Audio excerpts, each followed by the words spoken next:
What's going on, everyone? Alex Miller from the Eagle here, joined by Rudder head coach Eric Ezar. Coach, it's good to see you. Good to see you. Good to see you. We're here at your home, the home of the Rudder Rangers, Merrill Green Stadium. Yes, sir. Love it. Love it.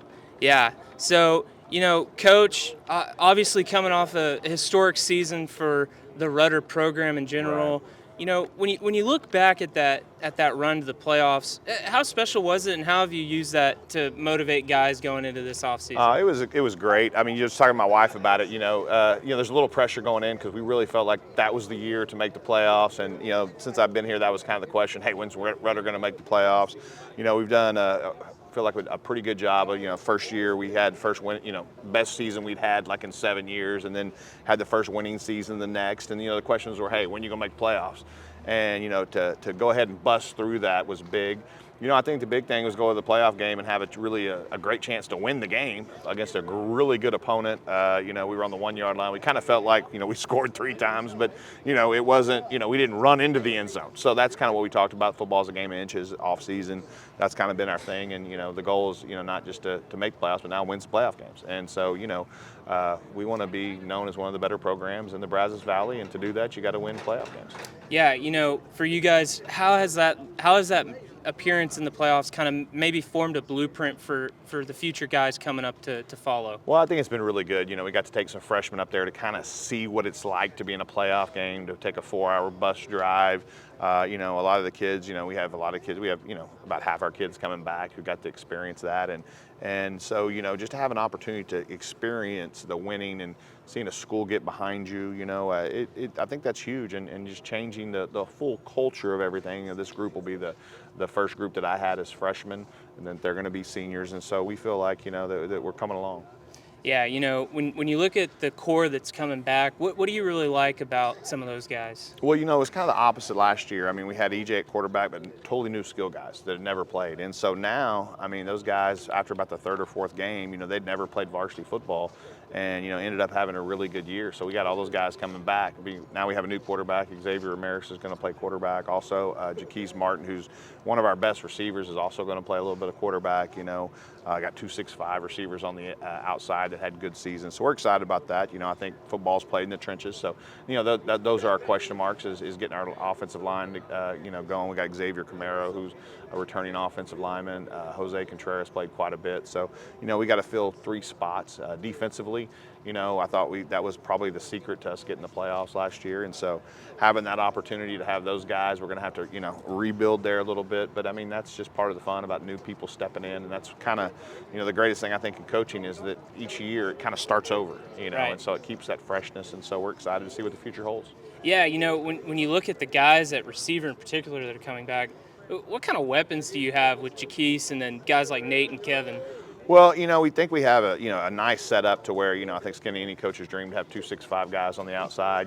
Kevin is just really improved in the offseason, had a really good year, really developing as a receiver. And then, Nate goes in the springtime and goes to state in the high jump with a 6'10" jump. And so that's really impressive. And then, we feel like Jaquise is going to kind of dominate on the inside. We're going to move him around a little bit and let him touch the ball as many times as he can. And I think defenses are going to have a tough time because you're going to play your safeties back on the 6'5" guys. If you don't, then we'll go over the top. If you're going to play everybody back, we're going to give Jaquise underneath. And, we have some kids that, I think can step up. Malik Dunn, we think is going to be a kid who's going to kind of have a breakout season. We got the Cook twins who we think can, really quick sophomores that we're excited about too. So we do feel like we have some weapons. Defensive line was a strength on that side of the ball last year. How are you seeing things shaping up on the defensive side for you guys? Well, we have a strong defensive tackle in Jaden Williams, who's returning, 6'4" kid. He's about 280. He runs faster than some of my receivers, which is always really good. He runs like a 4.7, and so we're excited to have him. He's benching like 320 and squatting almost 600 pounds. So we feel like he's a great presence inside. Hunter McGarry is going to play left tackle for us on the offensive side, but I told him he loves defense, so he's going to play as many snaps on defense as he can possibly, without having heat stroke, do. And so we feel like he's going to be a good one. Ryan Campbell's returning in the secondary. We got a young kid playing linebacker, Trace Amola, who's probably the hardest working kid I have. So we're excited about the defense. We may not be as talented, have a lot of hard workers that we feel like are going to scrap and do great things.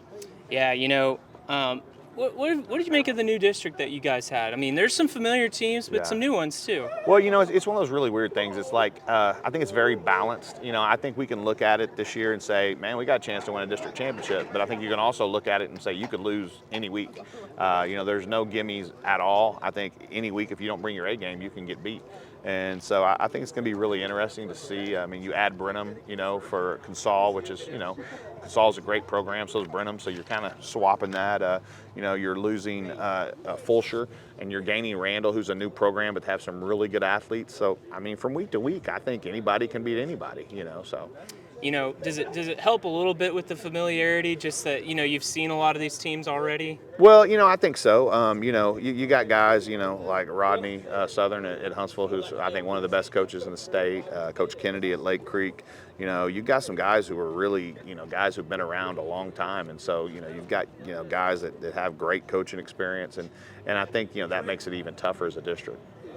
Well, Coach, what do you feel like is the next step for this Rudder program? You got to the playoffs last year. What's the next step for you guys? Well, we want to have a successful district campaign to where it sets us up to where we have a good seeding, hopefully in the playoffs, and to where, you can win a playoff game, win 2 playoff games, and maybe, the ultimate goal is, play at Cowboy Stadium.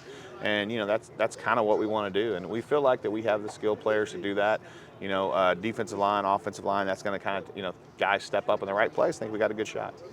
All right, well, Coach, that's all we got for you. Thanks for taking a few minutes to talk with us, and Thank you. we'll let you get back into the shade.